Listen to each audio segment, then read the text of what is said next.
नमस्कार, मैं हूं माही सिंह और आप देख रहे हैं नेक्स्ट 9 न्यूज।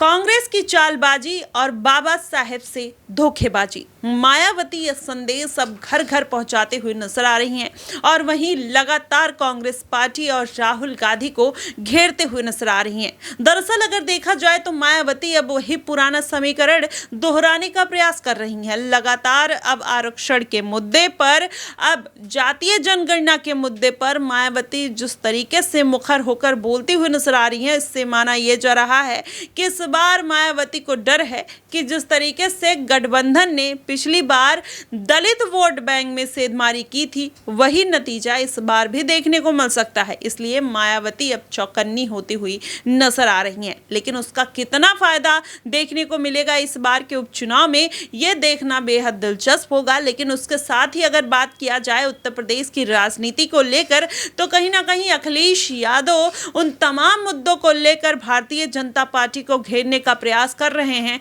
जो कहीं ना कहीं 62 सीटों पर अपना दबदबा लोकसभा चुनाव में कायम कर चुकी थी। और यही कारण है कि अखिलेश यादव ने इस बार के लोकसभा चुनाव में भारतीय जनता पार्टी को मात दे दिया। अब जो अगला निशाना है अखिलेश यादव का, वो कहीं ना कहीं इस बार का उपचुनाव है। लेकिन इस बार के उपचुनाव में क्या मायावती, चंद्रशेखर आजाद रावण और चिराग पासवान जिस तरीके से उत्तर प्रदेश की राजनीति में एंट्री करना चाहते हैं, क्या अखिलेश यादव के लिए बड़ी बाधा बनते हुए नजर आ सकते हैं? जी हाँ, अगर देखा जाए तो इस बार अखिलेश यादव का जो वोट बैंक है वो दलित वोट बैंक भी ज़्यादा उसमें इन्वॉल्व रहा है और जिसकी वजह से अखिलेश यादव को 37 सीटों पर जीत मिली है। और यही कारण है कि अब माना यह जा रहा है कि अखिलेश यादव फिर से वही समीकरण बिठाने का प्रयास कर रहे हैं। वहीं योगी आदित्यनाथ की बात करें तो मिल्कीपुर, कटहरी और करहल बिजनौर सीट पर कहीं ना कहीं अपना दबदबा कायम करने की कोशिश कर रहे हैं चंद्रशेखर आजाद, मायावती,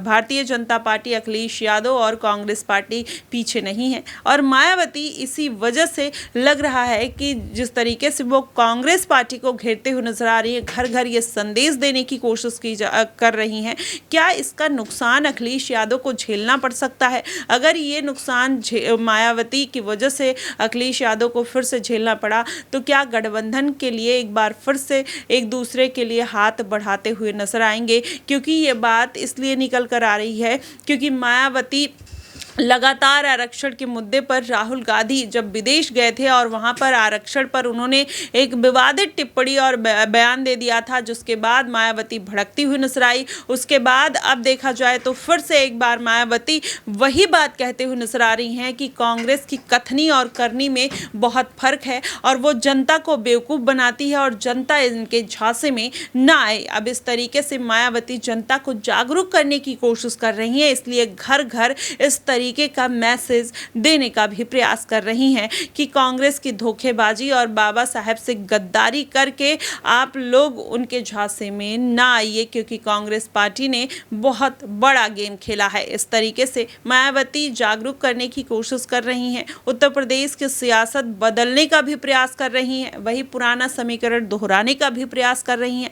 लेकिन क्या वो इस प्रयास में सफल हो पाएंगी या नहीं, ये बड़ा सवाल कहीं ना कहीं जनता के मन में उठता हुआ नजर आ रहा है। फिलहाल देखना दिलचस्प होगा कि आखिरकार मायावती के इस मैसेज का क्या असर पड़ने वाला है कांग्रेस पार्टी पर और उत्तर प्रदेश की जनता पर। आपको क्या कुछ लगता है, आप हमें कमेंट बॉक्स में जरूर बताइएगा। फिलहाल के लिए बस इतना ही। देश और दुनिया की तमाम खबरों के लिए हमारे साथ बने रहिएगा नेक्स्ट 9 न्यूज पर।